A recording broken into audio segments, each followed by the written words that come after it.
Well, today starts a new series that I'm doing based on this book by Eric Butterworth called The Creative Life.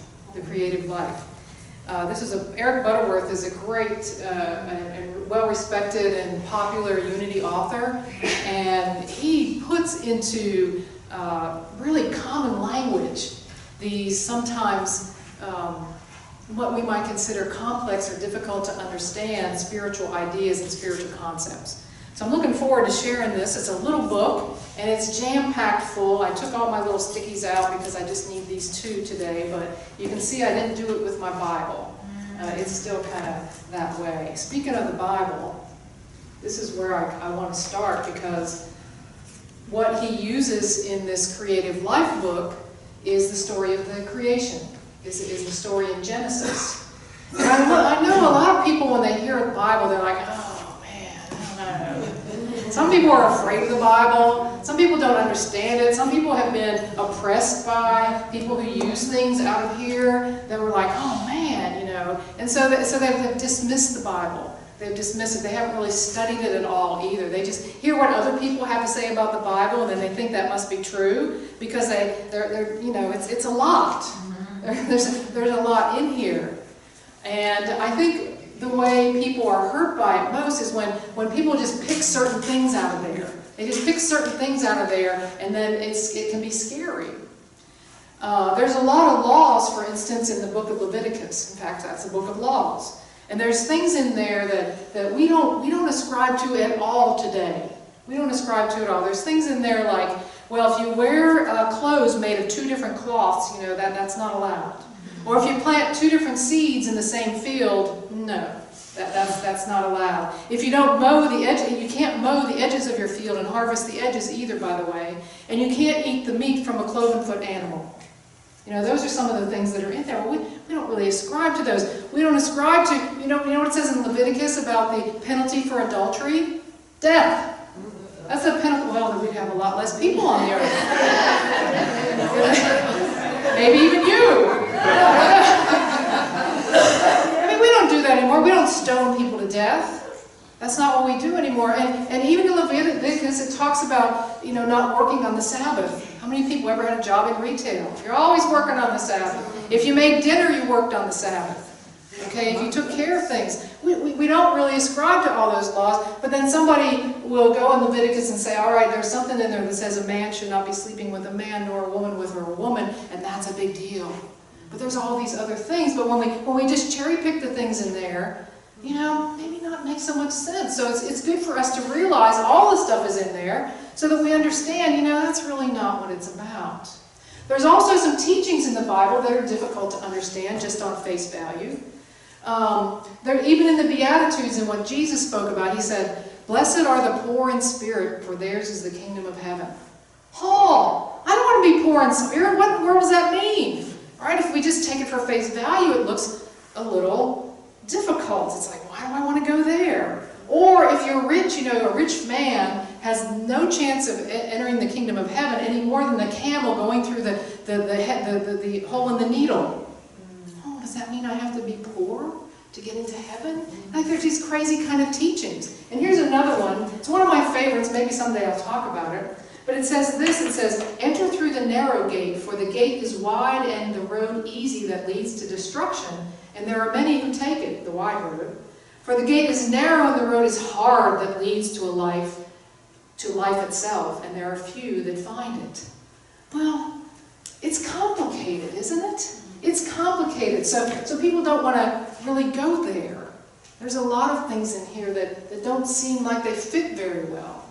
Well, I say we just need to, instead of throwing out the baby with the bathwater, instead of getting rid of this tome, which I think there's a lot of great stuff in here if we know how to read it, if we know what to do, we need to take a step back and look at the bigger picture, like look at the GPS kind of way of seeing how the Bible fits in the world. Like, let's do that. Instead of getting down here in the weeds of one particular verse, let's take a step back and look at it a little wider.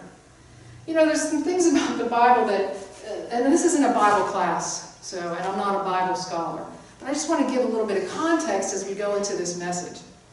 You know, the Bible was not written front cover to back cover like a novel. I mean, these books were not put in here in order of the way they were written.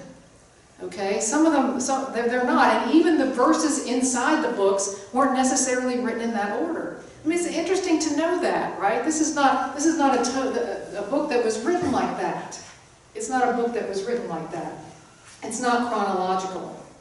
The Hebrew Scriptures, which we call the Old Testament, but it's really the Hebrew Scriptures because those who practice the Jewish faith still use that, the Torah. The Hebrew Scriptures were written by ancient Israelites. And of course, the New Testament was written by early Christians. And it was written for the people of the time.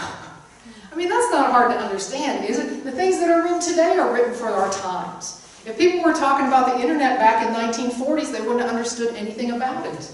All right, the writings that we have in our time are written for our time. The writings that happen to be from ancient Israel and early Christianity are written for that time. It's a simple observation, yes? And there's more than one way to read the Bible. Some people read the Bible literally and look at it as the unerring Word of God. And that's one way to read it, but it's not the only way to read it. There's a lot of history in the Bible. There's a lot of culture in the Bible. And we can also read it from a metaphysical or mythical viewpoint. I mean, Jesus taught that way, by the way. When he taught parables, they weren't actual things. When he said the kingdom of heaven is like, he was trying to get us to understand about it. He wasn't being literal about what it was. And it's the same approach that we can take with the Bible. We don't have to read it necessarily as the unerring Word of God. And I hope actually in this series you will join me in looking at the Bible as a human iteration, as a human product inspired by the experience of God. A human product inspired by the experience of God, by the desire to convey what the writers really thought about God in the stories that they told. How difficult would that be for you right now? What kind of story would you tell, for instance, about God to someone who never heard about God before? You know, and I believe that's what a lot of these stories in here are trying to convey to us, is that this person had this experience of God. They had this desire to share what it really meant to them, and the only way they could really do it was in a story. So I don't know if the story is true or not, literally, but there's wisdom in these stories that we can use today to enrich our own spiritual life. Remember when Misty Hall was here and we talk about the energy in Sanskrit chanting, how ancient that is? Well, I believe the same thing is present in these Bible stories, that these stories have been told over and over again, and they carry a vibration with them. They carry an ancient mysticism, they carry an ancient spiritualism in them. And so I'm not an advocate of throwing out the whole thing. And I think that's what Butterworth has come to understand also. So there's kind of my mini Bible lesson. Thanks for sticking with me on that. I hope maybe you have just a little bit of understanding in that about the way that I'm going to approach it and the way Butterworth did. So let me read for you an abbreviated reading, actually, of the first book of Genesis, because that's what this whole book, The Creative Life, is based on. So let me read to refresh our memories. Like I said, abbreviated. I won't read every verse. But it starts out, in the beginning, when God created the heavens and earth, the earth was a formless void, and darkness covered the face of the deep, while a wind from God swept over the face of the waters, and then God said, "Let there be light." And there was light, and God saw that the light was good, and he separated the light from the darkness. He called the light day, and the darkness he called night, and there was evening and morning the first day. And then God said, "Let there be a dome in the midst of the waters, and let it separate the waters from the waters."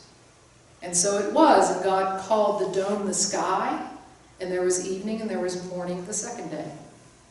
And then God said, "Let the waters under the sky be gathered together into one place, and let dry land appear," and so it was. "Let the earth put forth vegetation and plants yielding seed, and fruit trees of every kind on earth that bear fruit with the seed in it," and so it was. And then there was evening and morning the third day.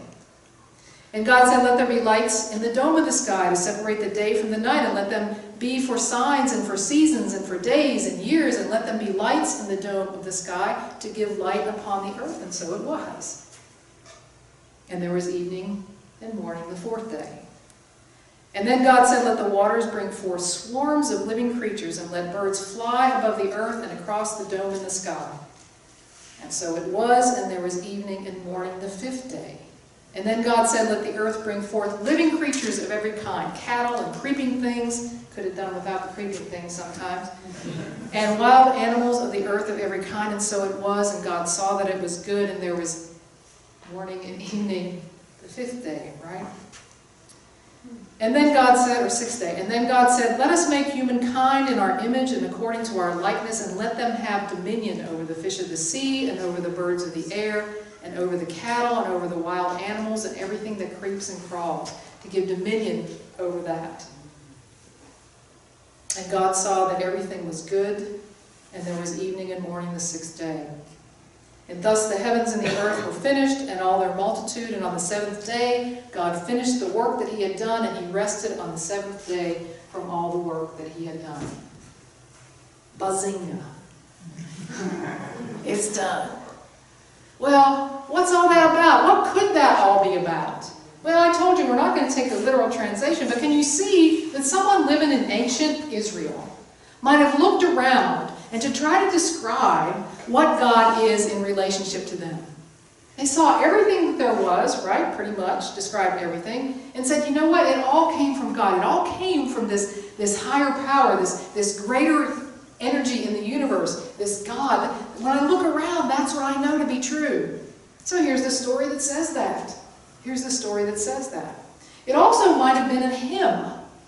You know that thing that says, and there was evening and morning the first day and the second day? There's kind of this rhythm, if you read the whole scripture, about how it is. It could have been a hymn of praise. What better way to start creation than by a hymn of praise? Right? That's a possibility. Or there's a possibility that we could look at it as a myth, as a metaphysical thing, like even below the words of it. But I'll tell you, the bottom line that I get from the whole story is this, that someone, or someones, mostly men probably writing this, were trying to tell us what God was to them. How to describe that. How to describe the immense and amazing power that God is. That's what it's really about, I think. The creating everything, how God is, and what my relationship is to that. Well, Butterworth brings his own kind of understanding to that. He brings his own, he looks beyond the words, he looks a little deeper into the understanding, and he puts his own human product and his understanding of what God could be, and what God is, and how we relate to God. That's what the Butterworth does with this story. He says, yes, listen to the story, but go a little deeper. I would encourage you to do that often here. To listen for greater understanding, to listen for spiritual guidance, to listen beyond what the words in the story say. And what he does actually is to say, you know what it really says to me?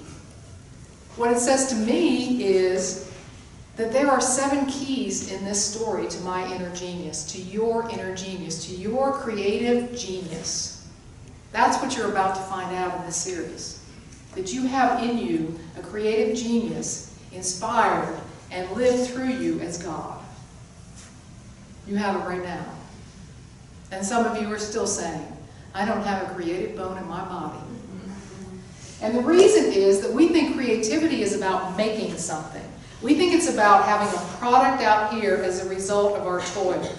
That's what we do. Some of us go to a crafting fair like, oh, I could never make that, or because we think it's something out here. But it's not in what we make, it's what we are. It's different. It's how we create. It's how we create. Let me read you this. Too often we think of creativity in terms of something that has form and substance. We talk of inventors and artists and writers and designers as creative people. We say wistfully, I wish I were creative, but the fact is that everyone is creative. It is the one supreme fact of existence.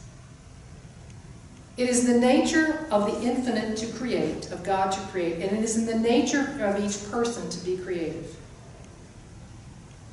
That's the truth. We are made in the image and likeness of God. God is creator. We create as an expression of that. That's the truth. And there's a proof to me. There's proof to me in this. So listen to me. Look at any small child. Do you see the creative possibility and the creative expression in a small child? Has anybody ever seen that? Yes? Yes? There's nothing in the way. Where do you think that creativity comes from? Where do you think it comes from? It doesn't come from that having learned it at school. You know, I'm sorry, mothers, it didn't come from inside you in the womb. It comes through the creativity, the God that they are, God expressing as them.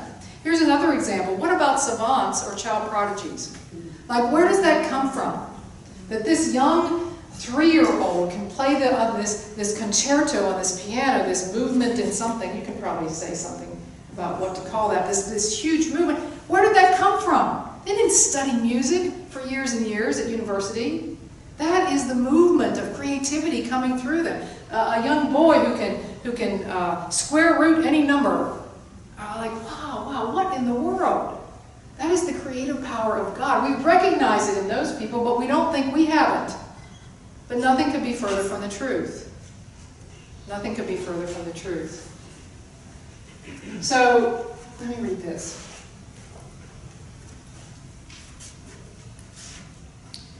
So here's a way to think about it. Here's the story of a youngster watering the garden with a soft plastic hose. And when the water stopped flowing freely through the hose, he called out to his father who was nearby, "Daddy, something's wrong with this old hose. It's not working." And the father saw the trouble at a glance. "There's nothing wrong with the hose, son," he said. "It's just that you are blocking the flow. Take your foot off the hose and see how well the water will come through for you." How many of us are standing on the hose and blocking the flow of creativity in our own lives? Too many. But the fact remains that the person who says their creativity has dried up is simply standing on their hose. If you're one of the ones, know that that's the truth. And all I have to do is get off of the hose. You know, that it happens to me often. So I step on my own hose, and you might too. And so I have a little story. Back when I had my hip joint replaced, I was having a lot of pain afterwards. And I came to find out it was nerve pain, but I didn't know that. And for 1.5 years, I had done what the therapist had said to do, and it just wasn't getting any better. And being the good metaphysical person I am, I thought, well, maybe this is just the way it'll be for my life. And maybe I need to accept this as how my life is going to be. You know, some people don't get out of the wheelchair. Some people can't recover their sight. You know, things happen, and to adjust to it. And the minute I decided to stop going after and try to find this healer and that healer and go here and go there, Renee and I went to the movie theater at Thellion Hall, which we rarely do, but we couldn't pass up going to see the Ruth Bader Ginsburg movie. And we sat down at Thellion Hall. We were kind of in the middle. And who walks in, and who do I see but Mary Lewis, and she's here tonight. And so I waved. I was like, hey, and she was there with some neighbors of hers, a husband and wife, and they came over and sat with us. And we started talking. I don't know how we got on this subject. Maybe you do, Mary Lewis, but somehow we started talking about post-surgical nerve pain. And I said, yeah, you know, I have some. I got some of that. And the person she was with, her friend, said, I have the perfect person. This person knows exactly what to do, and this is where you need to go. And hands me her business card or her name. As soon as I was able to release my tight grip on having to be better and having to find out, it came to me. It came to me. I went to this woman, Liz Henry. She did 3 sessions of dry needling, and the pain is gone. Amen. It's like, get out of the way, right? Get out of the way. Our spiritual work is that.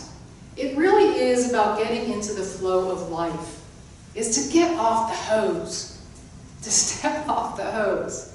And it was no surprise to me that as I was preparing this lesson, I get a few daily readings, and one of them is the Daily Ohm. Does anybody else get the Daily Ohm?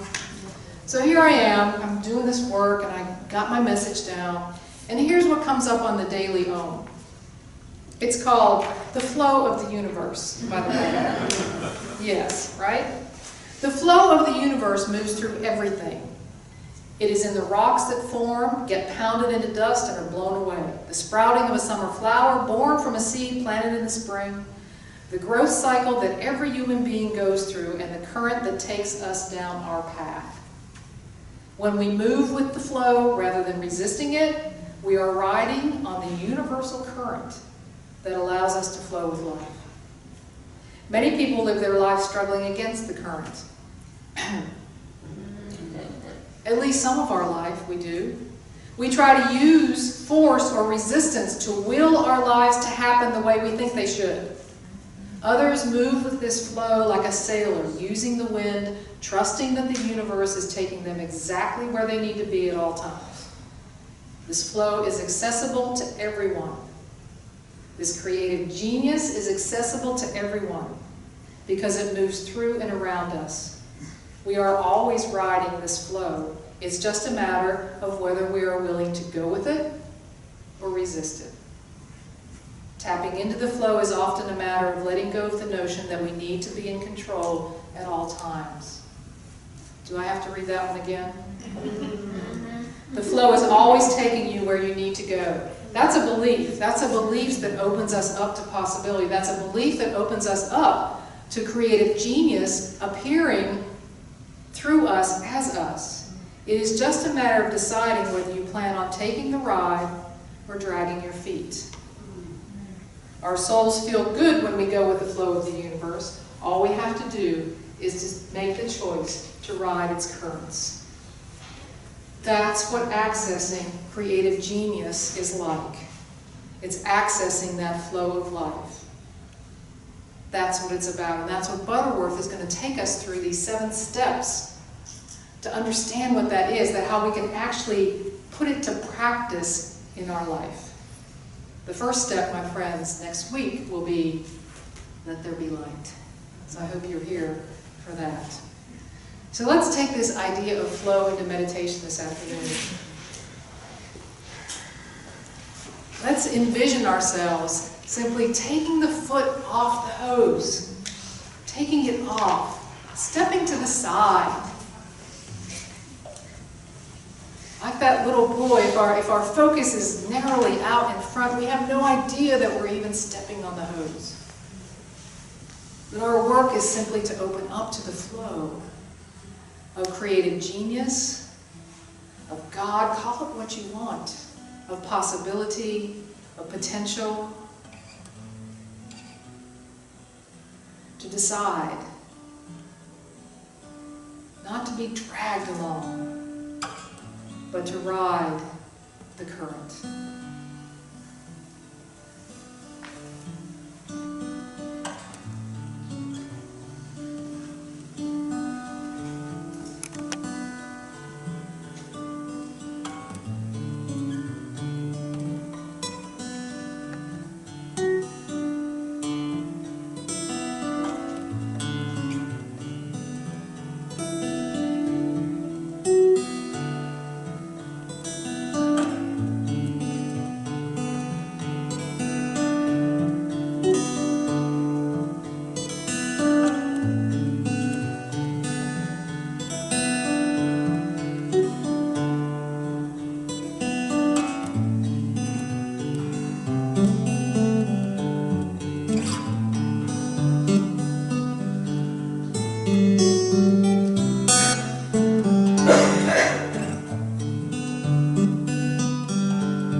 beginning, God created. In the beginning, God created.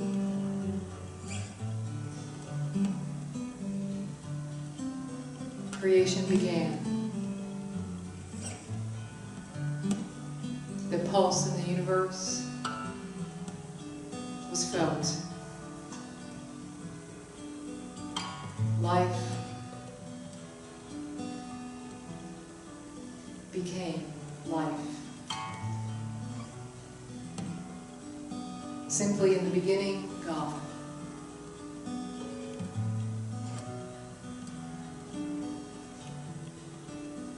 God is. I am. I am.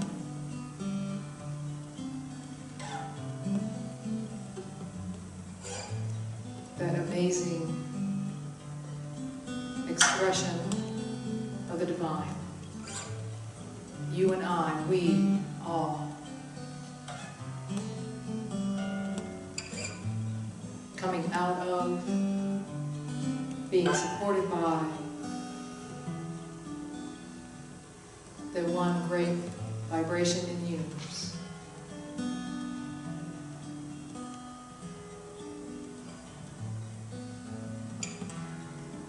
And in this moment, it is good. There will be morning and evening this day, and all is well. Amen.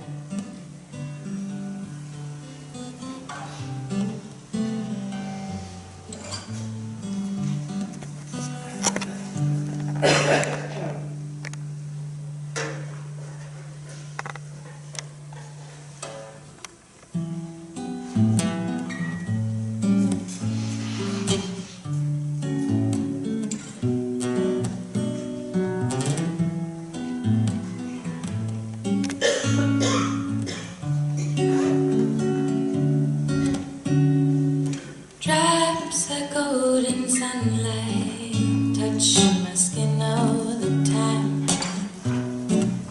When it rains, I feel alive, knowing my body is mine. No one can tell me how to feel. I was not put here for their appeal. My true colors, I conceal, got to be real. And I might not be your cup of tea, but that's alright with me, 'cause baby you prefer coffee.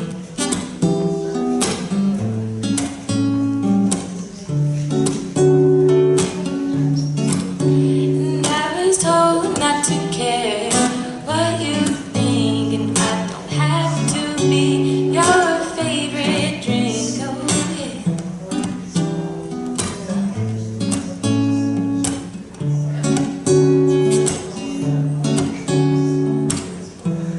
21 years have flown by, and took that whole time. It took my whole life to learn how to fly.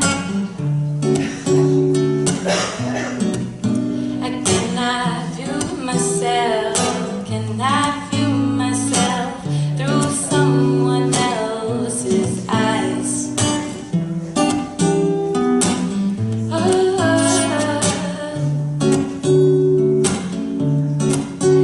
I might not be your cup of tea, but that's alright.